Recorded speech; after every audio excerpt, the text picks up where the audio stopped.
நீங்கள் ஏதாவது வேலையில் இருந்தீங்கன்னா அட்லீஸ்ட் ஒரு பார்ட் டைமாவது நல்ல ஒரு நெட்வொர்க் மார்க்கெட்டிங்கில் நீங்கள் உங்களை இணைச்சிக்கிட்டு உழைப்ப போடுங்க. நீங்கள் 40 வருஷம் அங்கே உழைச்சாலும் உங்களுடைய மீதி பேங்க் பேலன்ஸ் உங்ககிட்ட இருக்கிற பணம் ஜீரோ.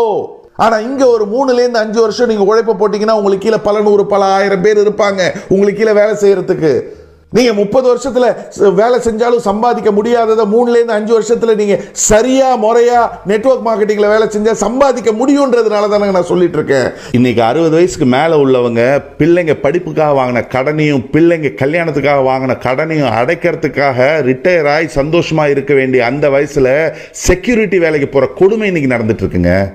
நீங்கள் ரிட்டையர் ஆனதுக்கப்புறம் உங்கள் கையில் காசு இல்லைன்னு வைங்களேன், ஒரு நாய் கூட உங்களை மதிக்காது.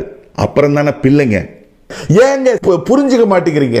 இதுக்கு மேல என்னால உங்களுக்கு எப்படி புரிய வைக்கணும்ன்றது தெரியலங்க. வணக்கம்.